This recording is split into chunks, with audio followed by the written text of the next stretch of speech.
Allô Radio Imo, les auditeurs ont la parole.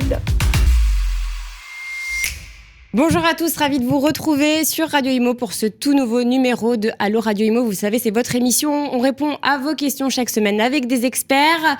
Aujourd'hui, nous allons parler du thème des bureaux vacants. Pour cela, je reçois Raphaël Elie Laurin. Bonjour. Bonjour Bérénice. Vous êtes cofondateur d'Archid et Geoffrey Ishbia, bonjour. Bonjour. Vous êtes cofondateur de Check My Guest. Alors, c'est vrai qu'on parle beaucoup des bureaux vacants avec le Covid qui est passé par là, les différents confinements. Le télétravail s'est mis en place dans de nombreuses entreprises et forcément, les bureaux sont un peu délaissés.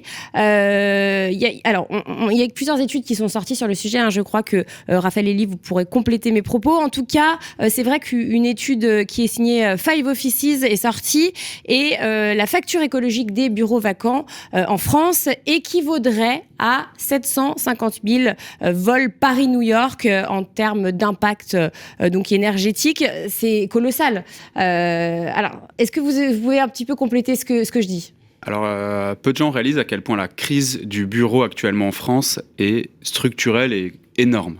Pour vous donner quelques chiffres, pré-Covid, le taux de vacances des bureaux, donc quel pourcentage des bureaux sont vides, c'était 4,8%. Ouais. Actuellement, en Ile-de-France, on a dépassé les 8% au deuxième trimestre 2023. C'est colossal, on a quasiment doublé le chiffre. Et si on prend même le cœur de Paris, le QCA, le chiffre a été multiplié par 3. Donc QCA, c'est quartier centre d'affaires, pour les auditeurs qui ne connaissent pas trop. Exactement, et ça c'est pour le stock, mais si on prend le flux a baissé de plus de 22% au niveau des locations en Ile-de-France et 18% sur le QCA. C'est colossal, et actuellement les propriétaires se retrouvent avec des immeubles de bureaux vides sur lesquels ils hésitent. Qu'est-ce qu'on fait ? Est-ce qu'on fait des travaux alors que les coûts de travaux ont augmenté ? Est-ce qu'on baisse les loyers ? C'est quand même dommage si on a les crédits dessus. Ou alors, quelles sont les autres solutions ? Et c'est là qu'Archid intervient. Donc Archid, nous sommes un groupe hôtelier et nous transformons des bureaux, soit des plateaux, soit des immeubles, en hôtels dans Paris et dans l'Ouest parisien. Donc nous intervenons pour le compte de propriétaires. Donc généralement, on signe un bail 369. Et dans ce cadre-là, pour le propriétaire, on va s'occuper de tout. On signe un bail ensemble et ensuite, nous allons valoriser l'actif de 3 manières. La première valorisation, c'est par les travaux. La totalité des travaux de réaménagement sont portés par Archid. Le deuxième, c'est un sujet majeur pour l'évolution de l'immobilier.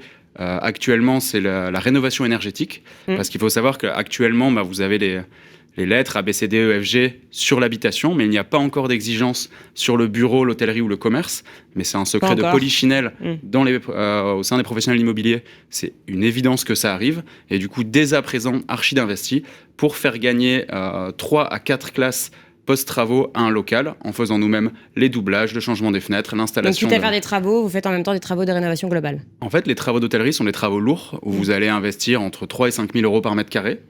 Et donc, si vous faites ces travaux une fois pour toutes, vous n'allez pas refaire les travaux dans les 10 prochaines années. Et du coup, nécessairement, vous avez besoin de restructurer l'immeuble en totalité pour en faire un hôtel conforme, à la fois au niveau des normes hôtelières, mais aussi au niveau des normes énergétiques qui vont devenir contraignantes très rapidement. Et Archid, pour vous donner quelques chiffres, depuis la création de la société en 2017, nous sommes actuellement présents dans une grosse centaine d'adresses dans Paris, principalement dans l'hypercentre de Paris.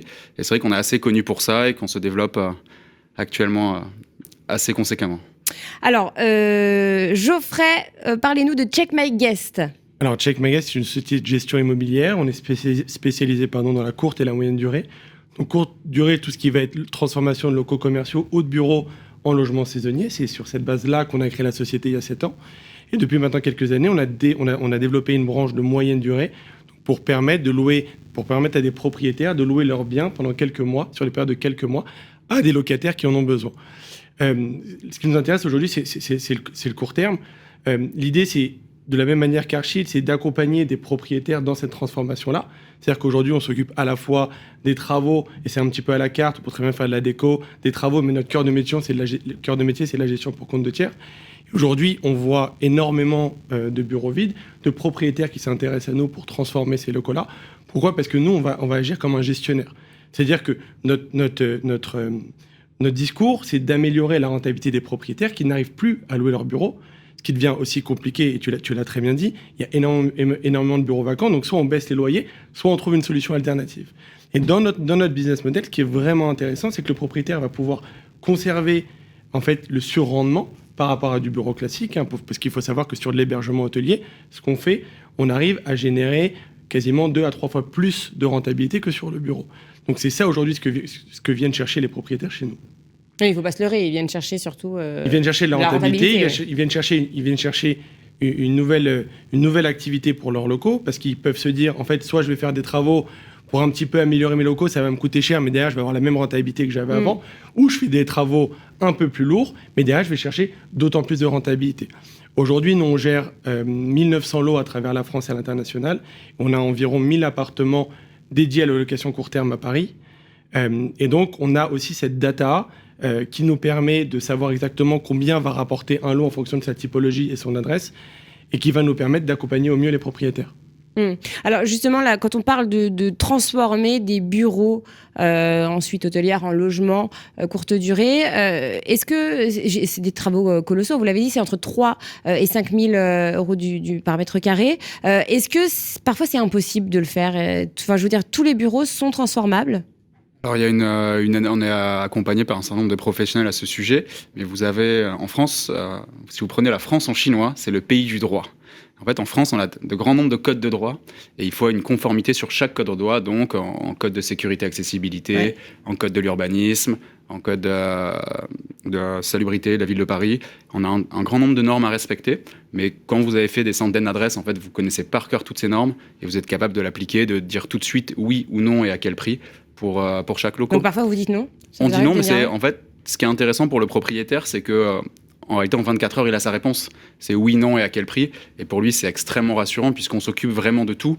Et quand on est face à un propriétaire de bureaux vacants qui peuvent l'être depuis 3 mois, 6 mois, 9 mois, 1 an, et qu'on arrive en disant, bon, bah voilà, nous, on apporte une solution concrète où demain, on signe et après-demain, vous avez vos loyers et on s'occupe de tout, c'est extrêmement confortable. On a des propriétaires aujourd'hui qui sont stressés parce qu'ils ne trouvent pas de locataires, parce que beaucoup d'entre eux pensent que leur seule... possibilité, c'est de transformer en habitation. Et c'est vrai qu'à Paris, typiquement, vous avez des loyers plafonnés. Donc, en habitation, non seulement ça coûte cher de transformer, mais derrière, vous baissez vos revenus de manière assez conséquente. Donc, la manière de transformer en hôtellerie, c'est une manière pour lui de pérenniser les revenus et aussi de renouveler ses revenus sur le long terme.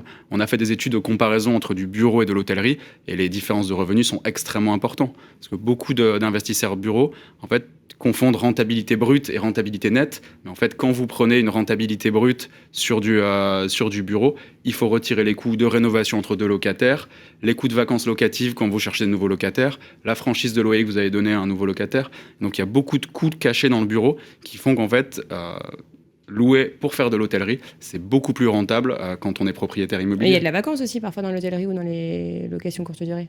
Nous, on a des taux d'occupation qui varient entre 85 et 90% en fonction des actifs et en fonction de leur localisation, mais on n'a jamais de vacances dans l'hôtellerie. On a connu évidemment le Covid, mais ça a été pareil pour tout le monde. Aujourd'hui, on le voit bien que les taux d'occupation sont géniaux, qu'on est revenu sur des niveaux de performance supérieurs à ceux de 2019. On a une visibilité 2024 avec les Jeux Olympiques, évidemment, qui va encore amener du revenu supplémentaire.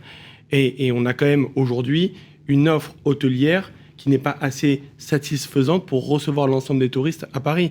On voit bien qu'on a des périodes de pic, on le voit notamment également pour les Jeux Olympiques qui vont arriver. Pour le rugby aussi, là. En fait, pour le rugby, on manque cruellement de chambres d'hôtel. Ouais. Par exemple, pour les JO, on attend environ 16 millions de personnes, on a 160 000 chambres d'hôtel, même si on multiplie par 16 fois la période des JO, par 2 le nombre de personnes, on arrive à 5 millions. Donc après, il y a plein de Parisiens qui vont jouer le jeu aussi. Évidemment. Qui vont louer sur les plateformes. Nous, justement, par rapport à ça, on a développé une offre, justement. Nous, à la base, on ne gère que des investisseurs immobiliers qui nous confient des biens toute l'année. Oui. Et on a développé une offre dédiée aux Jeux Olympiques pour permettre aux particuliers qui n'ont pas envie de rester à Paris pendant les Jeux Olympiques et qui ont majoritairement des résidences secondaires, de confier leurs appartements pour 2 choses. 1, parce qu'ils ne veulent pas être à Paris. Et le deuxième point, c'est simplement qu'on estime que les revenus générés par les Jeux Olympiques sur les hébergements hôteliers vont être très importants, sur des multiples de x4, x5, x6, par rapport au pic annuel. Donc évidemment, c'est compliqué de se passer de ce genre de revenus quand on sait qu'on peut le faire et qu'il y a des sociétés comme nous qui peuvent les accompagner. Alors ça, justement, c'est une stratégie de votre part. Donc ça a commencé là, que les particuliers peuvent faire déjà appel à vous s'ils envisagent de louer leur appartement, par exemple, l'année prochaine, l'été prochain? On a déjà commencé la campagne marketing là-dessus. On a déjà commencé à signer nos premiers contrats avec, avec certains propriétaires. Et vous fixez un plafond ou pas? C'est en fonction du bien? L'idée, c'est de ne pas se tourner vers n'importe quel type de bien. On veut évidemment des biens de qualité. Donc, on a des équipes qui se rendent sur place, qui font l'inventaire et le tour de l'appartement avec les propriétaires. Et après, évidemment, on va juger si l'appartement est louable ou pas pour les Jeux Olympiques pour une raison qui est simple. Les gens vont payer assez cher le prix de la nuitée. Ils veulent pas dormir dans des biens qui correspondent pas au prix qu'ils vont payer. Que ce soit un bel appartement haussmannien. Que ce soit un bel appartement, pas forcément haussmannien, mais qui ait une certaine surface. Qu'il y ait pas que l'appartement soit bien ventilé, qu'il soit vraiment parfait pour recevoir de la clientèle étrangère qui va venir de l'autre bout du monde. Puis ils sont exigeants, les étrangers. Exactement. Les Français sont encore plus exigeants, mais les étrangers sont aussi très exigeants. Raphaël, Elie, un petit mot peut-être sur vos clients, parce que vous les avez cités tout à l'heure. Quels sont les profils de vos clients? Alors on accueille 2 tiers d'Américains, 80% de familles et 93% d'étrangers. Nous, on est experts sur le format suite, donc de 2 à 7 chambres sur une même suite, louées à une même famille. Et on est vraiment sur des clients exigeants qui vont passer une semaine à Paris tous les 5 ans, tous les 10 ans. Et leur question, c'est quelle est la plus belle suite dans laquelle je peux habiter avec ma famille quand je visite Paris. Et on est assez connu pour faire beaucoup de monuments historiques. On est 2 tiers des implantations que nous avons sont soit classées aux monuments historiques, soit à l'inventaire supplémentaire des monuments historiques, soit font l'objet d'une protection patrimoniale de la ville de Paris. Et on a quelques adresses vraiment exceptionnelles. Par exemple, place de Valois où a été tournée une partie d'Emily in Paris. Donc les plans ont été faits depuis la suite.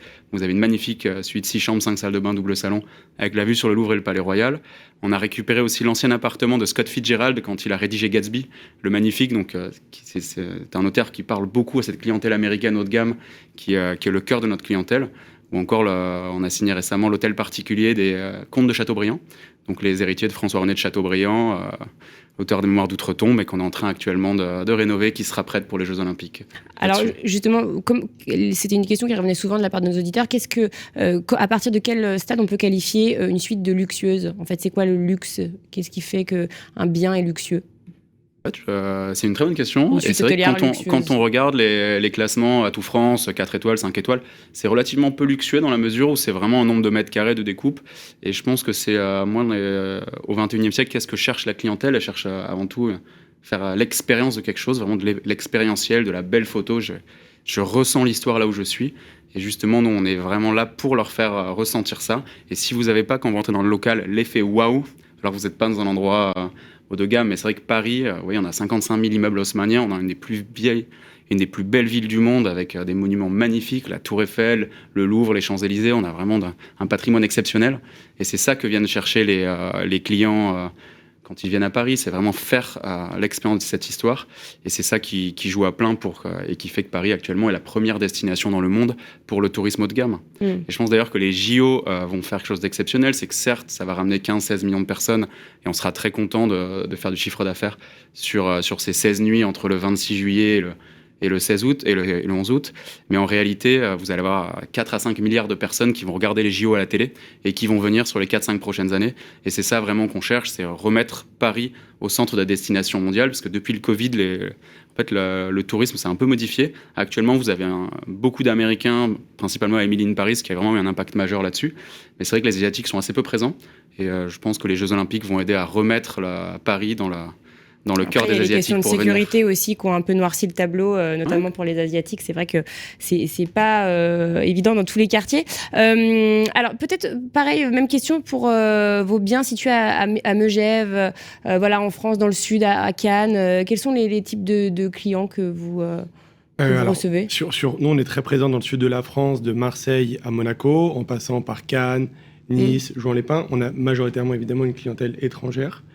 Une clientèle étrangère, européenne et américaine, mais on est surtout sur une clientèle étrangère. Quand à Paris, par exemple, on va gérer peut-être des plus petits appartements que Archid, on va aussi pas mal avoir de studios de 2 pièces qui vont être plutôt loués par une clientèle professionnelle, où là, sur Paris, on va plus avoir 30% de locaux et 70% d'étrangers. D'accord, oui, des gens qui sont mutés ou qui viennent pendant quelques semaines travailler. Qui ont besoin d'un logement pour travailler, pour faire un salon à Paris, parce qu'il y a énormément de salons. Et il faut aussi comprendre que cette hôtellerie, cette industrie est aussi drivée beaucoup par une clientèle professionnelle, parce qu'il y a plein de gens qui viennent à Paris pour beaucoup d'événements, Porte de Versailles, Salon de Villepinte, etc. Il y a plein d'événements, Salon du meuble et Porte de Versailles, il y en a énormément aussi. Mais cette clientèle-là et cette offre-là, elle est importante parce qu'aujourd'hui, on le voit bien que les envies des voyageurs ont considérablement changé. C'est-à-dire que même si je viens passer une semaine à Paris et que je veux un appartement et me loger, j'ai plus envie de me retrouver dans une chambre d'hôtel qui fait 12 ou 15 mètres carrés, sans service, ou peut-être que je vais avoir un petit room service mais qui va pas être très bon, ou je vais devoir un restaurant, etc. Le fait d'avoir des appartements totalement équipés avec des cuisines, etc., permettent aux personnes d'être un petit peu comme à la maison, de profiter évidemment de Paris dans sa globalité, de ses cafés, etc. Mais si j'ai envie de rester chez moi parce que je suis fatigué, que j'ai une longue journée, je peux me faire à manger, je peux regarder un film, je peux me connecter à Internet et continuer à travailler. Il y a plein de nouvelles solutions. Appartement clé en main, en fait. Voilà, exactement. C'est l'idée de cette industrie-là, de la gestion d'appartements dédiés à l'hébergement hôtelier, c'est de permettre à des voyageurs, qu'ils soient professionnels ou touristique, de se sentir comme à la maison. Combien de temps ça prend lorsque vous identifiez un bien, un investisseur vient vous voir en disant j'ai des bureaux vacants. Combien de temps ça prend en termes de travaux, déjà réfléchir à ce qu'on peut faire, et puis après faire des travaux, etc. Alors, nous, on a 2 sujets. C'est soit on va accompagner le propriétaire et on va juste le conseiller, ou sinon on va tout faire clé en main. C'est-à-dire qu'on a une équipe de travaux et de rénovation. À partir du moment où on s'est mis d'accord avec le propriétaire, qu'on décide de travailler ensemble. Évidemment, il y a toute la partie devis à valider. Mais l'idée pour nous, ça va être d'optimiser la surface, le plateau, et de voir comment est-ce qu'on va le découper pour l'optimiser au mieux, pour que sa rentabilité soit la plus importante possible et que l'expérience voyageur soit aussi la meilleure possible. Je dirais qu'il va se passer peut-être 1 mois entre les plans, l'aménagement, faire la notice de travaux, etc. Après, il faut compter en fonction des surfaces, entre 6 à 8 mois, voire 10 mois de travaux, en fonction des surfaces, et après on passe à la gestion. Et vous vous occupez de trouver les entrepreneurs pour faire les travaux? Oui, etc. Nous sur la partie travaux et rénovation, on s'occupe de tout. On a des archis en interne, des entreprises, des prestataires avec lesquels on a l'habitude de travailler. On a tous les artisans possibles, que ce soit des miroitiers, menuiseries, etc. On a également nos facilités aujourd'hui de fournisseurs. On est capable d'être livré assez rapidement et on sait correctement gérer le timing pour sortir le plus rapidement possible. Parce qu'évidemment, il faut sortir vite, mais il ne faut pas non plus se précipiter. Parce que quand on arrive à la fin d'un chantier, tous les jours qu'on perd, en fait, c'est de l'argent qu'on perd parce que c'est des nuits qui auraient pu être louées. Et ça, on en a totalement conscience, que ce soit pour le propriétaire ou pour nous. Donc évidemment, on s'engage vis-à-donc du propriétaire à respecter un planning de travaux et ce qui fonctionne très bien aujourd'hui. Même question pour Archid en termes de temps, de délai. Alors donc déjà du point de vue du propriétaire, en 2 à 4 semaines, c'est signé, il commence à toucher ses loyers. Donc ça, je pense que c'est le principal point pour lui. Ensuite, pour nous, sur la transformation, comptez après 6 mois de travaux sur les petites surfaces. Et ensuite, dès que vous êtes sur des immeubles entiers, là, on est sur des travaux beaucoup plus conséquents qui peuvent durer 1 an et demi, 2 ans. Parce que du coup, il perçoit le loyer avant que les travaux soient faits. Oui. C'est un engagement de notre part. C'est un engagement de notre part. Après, on a un grand nombre d'implantations et du coup, vous pouvez, en termes de trésorerie, est parfaitement à même de porter les travaux, de même que les loyers durant les travaux. Et quels sont les profils d'investisseurs qui font appel à vous? C'est assez large. Pour le coup, ça va du particulier jusqu'à l'institutionnel et on travaille beaucoup avec les administrateurs de biens. Et pour tout vous dire, j'ai été parrainé à l'UNIS, donc la Fédération des administrateurs de biens, en juin. Donc c'est vrai qu'on travaille avec tous les professionnels de l'immobilier. Quand on travaille correctement, que ça se passe bien dans tous les immeubles où nous sommes et qu'on a des chaudes recommandations de professionnels reconnus, ça aide beaucoup donc pour signer de nouvelles adresses. Ça fait partie. Et ce sont des gens qui se connaissent. On est présent dans les immeubles, on est présent pour faire des rénovations de parties communes quand il y a besoin, pour augmenter le standing de la destination Paris et de chaque immeuble. Et nous, on est là pour ça et c'est vrai qu'on met les mains dans le cambouis. Et quand vous mettez 400-500 000 euros sur un chantier pour faire un petit plateau, s'il faut remettre un petit ticket dans les parties communes en bonne intelligence avec le conseil syndical ou le propriétaire de l'immeuble, on se met autour d'une table et on voit comment on fait afin d'améliorer le standing de l'immeuble et de faire en sorte que ce soit nous ou alors nos voisins, chacun ait plaisir à habiter à Paris. Et même question pour vous, Geoffrey, qui sont les investisseurs, quels sont les profils des investisseurs qui font appel à vous? Nous, on a une typologie de clients qui est assez large, c'est pareil, du particulier à l'institutionnel. On a commencé, par exemple, à se développer en 2017 avec des particuliers, puis avec des professionnels de l'immobilier, notamment des marchands de biens. Et ce qui est assez marrant, c'est que les marchands de biens qui avaient une activité purement de marchand ont commencé à nous approcher, ont commencé à entendre parler de cette activité, et au lieu de continuer leur activité de marchand de biens, ont commencé à conserver les actifs. Et des marchands de biens qui, à l'époque, avaient 1 ou 2 biens en gestion chez Check My Guest, aujourd'hui, ils en ont 50, 60, et encore énormément dans le pipe. Et on a depuis l'année dernière, on a signé un partenariat avec Swiss Life Banque Privée, donc qui est un institutionnel, avec lequel on va agir en tant que gestionnaire. On va avoir comment expliquer ? On va avoir une mission d'accompagnement de A à Z sur des fonds qui vont développer dédiés à cette activité de location courte et moyenne durée. On a closé déjà 2 premiers fonds de 50 millions d'euros et il y a un 3e fonds qui est en cours. Et l'idée, c'est d'acheter des immeubles avec eux, de les accompagner dans l'achat de ces immeubles, donc de les sourcer, de les rénover, de participer à la rénovation énergétique, etc. Et derrière de les exploiter, où Check My Guest, interviendra comme gestionnaire de ces actifs-là, mais on les aide dans tout le cheminement de leurs investissements pour leurs clients. Et alors, dernière question peut-être pour vous deux, parce qu'on a évoqué la rentabilité tout à l'heure. À quoi peuvent s'attendre les investisseurs en termes de rentabilité nette ? En termes de rentabilité nette, alors on ne connaît pas encore, nous la différence c'est qu'on ne connaît pas forcément les prix d'acquisition de nos clients, mais sur les clients qui ont des biens depuis maintenant plusieurs années, qui ont acheté il y a 4-5 ans, ça peut monter jusqu'à 15, 16, 17%. Aujourd'hui, la target, quand il y a un investissement qui est réalisé par l'un de nos propriétaires, c'est de viser les 10% de rentabilité nette. Donc en moyenne, c'est 10%. Oui, exactement. Et vous, même question pour Archid ? Alors, c'est assez rare d'avoir des bailleurs qui achètent spécifiquement pour ce faire, parce qu'on est assez sélectif et géographiquement, il y a moins d'opérations qui se passent. Mais en termes de location, globalement, on est entre 20 et 30% au-dessus du marché bureau sur la location. Et c'est-à-dire, en termes de rentabilité, rentabilité nette ? Ça dépend du prix d'achat, ouais. C'est comme tout, mais comme vous êtes sur l'hypercentre de Paris, vous avez des rentabilités très faibles sur du bureau. Par rapport à ce que a le propriétaire de bureau, c'est-à-dire gagner 100 habituellement en rentabilité nette, si vous lui proposez entre 120 et 130, ce qui est généralement ce qu'on paye, il est extrêmement content parce que lui, il vient juste de gagner 20-30% de plus que ce qu'il avait par le passé. Et c'est vrai que quand on reprend le contexte conjoncturel qui est catastrophique pour le marché du bureau, c'est une solution qui convient à un grand nombre de bailleurs.